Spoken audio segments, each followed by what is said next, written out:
तबारक व तआला के नाम से शुरू जो बड़ा मेहरबान और निहायत रहम करने वाला है। प्यारे दोस्तों, अल्लाह तबारक व तआला ने हर कौम के रुश्द व हिदायत के लिए मुख्तलिफ अंबिया को इस दुनिया के अंदर भेजा और कुरान और हदीस में जिन अंबिया के नामों का जिक्र है उनकी तादाद 100 के करीब है, जबकि अल्लाह तबारक व तआला ने तकरीबन 1,24,000 पैगम्बरों को इस दुनिया के अंदर मबूस फरमाया है। और जब अल्लाह तबारक व तआला ने खुद कुरान मजीद में फरमा दिया कि हमने हर कौम के लिए एक नबी भेजा है, तो फिर हजारों साल तहजीब रखने वाला हिंदुस्तान भला नबी के वजूद से किस तरह से महरूम रह सकता है, जबकि अल्लाह तबारक व तआला के पहले नबी हजरत आदम अलैहिस्सलाम को इसी सरजमीन हिंद के अंदर ही उतारा गया था।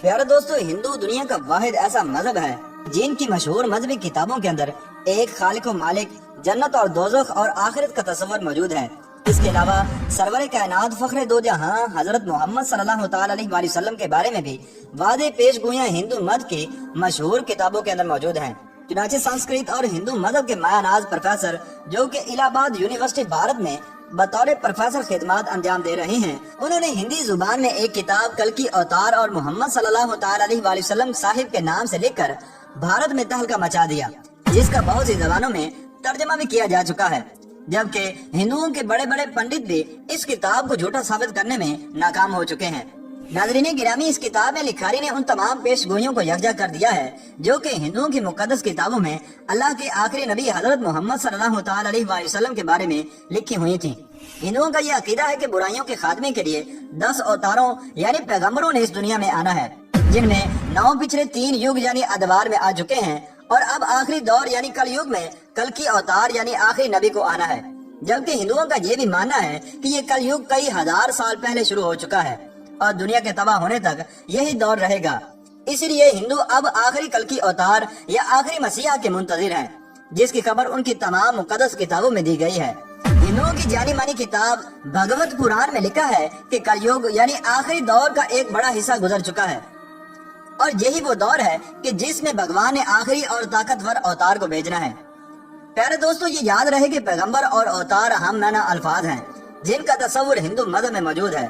भगवत पुराण के अशलोक में कल की अवतार यानी आखिरी पैगंबर की जाए पैदाइश, खानदान और वालिद के बारे में कुछ यूँ लिखा हुआ है कि वो कल की विष्णु यश के घर शंबल के मकाम में बड़े परोहत के खानदान में पैदा होगा। प्यारे दोस्तों, इस पेशगोई के मुताबिक कल की अवतार यानी आखिरी नबी जहाँ पैदा होंगे इसका नाम शंबल होगा। और डॉक्टर वहद प्रकाश अपनी शोहरत याफ्ता किताब कल की अवतार और मोहम्मद साहिब के सफा नंबर 29 पर लिखते हैं कि संस्कृत जबान में लफ्ज शंबल को 3 मानों में लिखा जा सकता है। पहला ये कि शंबल का माना अमन की जगह हो, दूसरा ये कि वो मकाम जो पानी के करीब हो, और तीसरा माना ये है कि ऐसा मकाम जिसकी तरफ लोग खींचे चले जाएं। और ये सब जानते हैं कि दुनिया भर में मक्का के अलावा ऐसा कोई मकाम नहीं। इस पेशगोई में दूसरी बात ये बताई गई है कि कल की इस शहर के बड़े पुरोहित के घर में पैदा होंगे और ये एक मारूफ हकीकत है कि नबी अकरम सल्लल्लाहु तआला अलैहि वसल्लम के दादा जनाब अब्दुल मुत्तलिब कुरैश मक्का के सरदार और बैतुल्लाह के मुतवल्ली थे। जेर नजर पेश गोई में कल की अवतार यानी आखिरी नबी के वालिद का नाम विष्णु यश लिखा गया है और विष्णु यश की तारीफ हिंदुओं की मुकद्दस किताब ऋग्वेद में इस तरह से बयान की गई है कि विष्णु खुदा का नाम है और यश का माना है बंदा या गुलाम, यानी विष्णु यश का मतलब होगा अल्लाह का बंदा, जबकि मोहम्मद सल्लल्लाहु तआला अलैहि वसल्लम के वालिद मोहतरम का नाम भी अब्दुल्ला यानी अल्लाह का बंदा है। और कल की पुराण के सफा नंबर 11 पर कल की अवतार यानी आखिरी नबी की वालदा का नाम सोमवती लिखा गया है और संस्कृत में इसके माना पूरा अमन या अमन वाली के हैं, जबकि हजरत मोहम्मद सल्लल्लाहु तआला अलैहि वसल्लम की वालदा का नाम भी आमना यानी अमन वाली था। इसी तरह कल की पुराण में कल की अवतार यानी आखिरी नबी की तारीख पैदाइश का यूं जिक्र है कि वो चांद के महीने मादू की 12 तारीख को पैदा होंगे। प्यारे दोस्तों, हिंदुओं की जानी मानी किताब महाभारत में कल की अवतार यानी आखिरी पैगंबर की 8 खसूसियात लिखी गई हैं, यानी कल की अवतार के अंदर ये खसूसियात कूट कूट कर भरी होंगी। कल की अवतार में मार्फत इलाही, ज़ब्त नफ्स, मुआज़ज़ हस्ब व नसब, इल्हामी इल्म, मुतवाज़न गुफ्तगू, शुजाअत व बहादुरी, सखावत और जज्बा एहसान मंदी की खसूसियात भरपूर तौर पर पाई जाएंगी। और बेशक जो भी सरवर कायनात नबी आखिर ज़मा हज़रत मोहम्मद सल्लल्लाहु तआला अलैहि वसल्लम की सीरत मुबारक को पढ़ेगा तो ये जान जाएगा कि ये खसूसियात तो हज़ूर अकरम सल्लल्लाहु तआला अलैहि वसल्लम की जात में रची बसी हुई थी। हिंदुओं की मुकद्दस किताब के अशलोक में यह दावा किया गया है कि कल की अवतार यानी आखिरी रहबर देवदाद यानी खुदाई घोड़े पर सवारी करेंगे, جبکہ محمد مصطفیٰ صلی اللہ تعالی علیہ وآلہ وسلم نے اللہ کے بھیجے ہوئے نایاب براق پر سفر معراج کیا، جس سے ایک اور پیش گوئی بھی پوری ہو جاتی ہے۔ پیارے دوستو، ہندو جس کل کی اوتار کا انتظار کر رہے ہیں وہ کوئی اور نہیں بلکہ محمد عربی صلی اللہ تعالی علیہ وآلہ وسلم ہے۔ پیارے دوستو، ان تمام پیشن گوئیوں سے یہ بات ثابت ہوتی ہے کہ ہندو جس آخری کل کی اوتار کا انتظار کر رہے ہیں وہ کوئی اور نہیں بلکہ محمد عربی صلی اللہ تعالی علیہ وآلہ وسلم ہے، اور ان کی مقدس کتابوں کے اندر جس آخری مسیحا یعنی کل کی اوتار کا ذکر ہے اور ان کے بارے میں جو تمام پیشن گوئیاں کی گئی ہیں وہ حضور اکرم صلی اللہ تعالی علیہ وآلہ وسلم کی ذات اقدس کے اندر موجود ہیں۔ لہذا یہ تمام پیشن گوئیاں اس بات کو ثابت کرتی ہیں کہ ہندو جس نبی کی امت ہیں وہ حضور اکرم صلی اللہ تعالی علیہ وآلہ وسلم کی ذات اقدس ہے، جو کہ آج سے 1450 سال پہلے اس دنیا کے اندر تشریف لا چکی ہے۔ اور حضور اکرم صلی اللہ تعالی علیہ وآلہ وسلم ہی وشنو یش کے گھر شمبل کے مقام میں بڑے پروہت کے خاندان کے اندر پیدا ہوئے تھے، جیسا کہ آخری کل کی اوتار کے بارے میں ہندوؤں کی مقدس کتابوں نے پیشن گوئی کی تھی۔ اور حضور اکرم صلی اللہ تعالی علیہ وآلہ وسلم کی والدہ کا نام ہی سومتی تھا اور آپ کے والد کا نام وشنو یش یعنی کہ عبداللہ تھا۔ لہذا ان تمام پیشن گوئیوں سے یہ ثابت ہوتا ہے کہ ہندو حضور اکرم صلی اللہ تعالی علیہ وآلہ وسلم کی امت ہیں۔ پیارے دوستو، کل کی پران نامی ہندی کتاب کے صفحہ نمبر 5 پر کل کی اوتار یعنی آخری نبی کی یہ پیشن گوئی بھی کی گئی ہے کہ وہ اپنے 4 ساتھیوں کے ساتھ مل کر شیطان کو تباہ و برباد کر دے گا۔ اور اس کے علاوہ ایک اور اہم پیشن گوئی یہ بھی کی گئی ہے کہ جس کا ترجمہ یوں ہے کہ جنگ کے میدان میں ان کی دیوتاؤں یعنی فرشتوں کے ذریعے سے مدد کی جائے گی،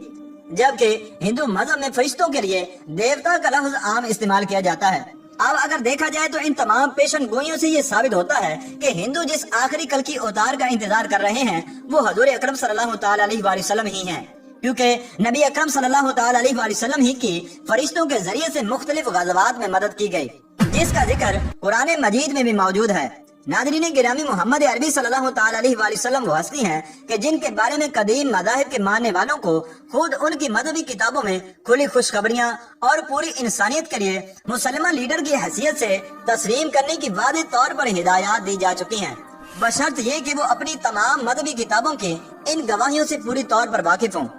اور ظاہر ہے کہ یہ ذمہ داری پوری امت مسلمہ کی ہے، جسے قرآن کے مطابق اٹھایا ہی اس لیے گیا ہے کہ وہ قیامت تک آنے والے انسانوں کو اس حقیقت سے باخبر کر دے کہ محمد صلی اللہ تعالی علیہ وآلہ وسلم ہی وہی ہستی ہیں کہ جن کی آمد کی خبریں تمام انبیاء دیتے رہے ہیں، اور تمام مذاہب بشمول ہندو مذہب کی مقدس کتابوں میں ان کی آمد کی پیشن گوئیاں صاف الفاظ میں درج ہیں۔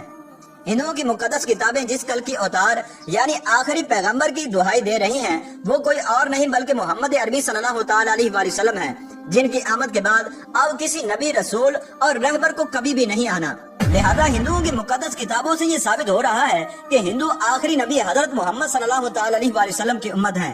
اور اب نجات اسی میں ہے کہ نبی آخر الزمان حضرت محمد صلی اللہ تعالی علیہ وآلہ وسلم اور ان کے پیغام کو دل و جان سے مان لیا جائے۔ ناظرین گرامی، آپ کو یہ بھی بتاتے چلیں کہ تمام انسان بشمول ہنود اور یہود کے حضور اکرم صلی اللہ تعالی علیہ وآلہ وسلم کی امت ہی کے اندر داخل ہیں، البتہ جنہوں نے حضور نبی کریم علیہ الصلوۃ والسلام کو نبی مان کر آپ کی تمام باتوں کی تصدیق کی اور کلمہ طیبہ کا اقرار کیا تو ایسے لوگ حضور اکرم صلی اللہ تعالی علیہ وآلہ وسلم کی امت اجابت کہلاتے ہیں، اور جنہوں نے آپ صلی اللہ تعالی علیہ وآلہ وسلم کو نبی نہ مان کر آپ کی باتوں اور کلمے کا انکار کیا تو ایسے لوگ غیر مسلم اور حضور اکرم صلی اللہ تعالی علیہ وآلہ وسلم کی امت دعوت کہلاتے ہیں۔ لہذا اس ذریعے سے ہندو حضور اکرم صلی اللہ تعالی علیہ وآلہ وسلم کی امت دعوت کے اندر داخل ہیں کہ ان کو حضور اکرم صلی اللہ تعالی علیہ وآلہ وسلم کا پیغام حق اور دعوت پہنچ چکی ہے، اور خود ان کی کتابیں بھی حضور اکرم صلی اللہ تعالی علیہ وآلہ وسلم کی ذات اقدس کی تصدیق کر رہی ہیں کہ تم لوگ حضور اکرم صلی اللہ تعالی علیہ وآلہ وسلم کی امت ہو۔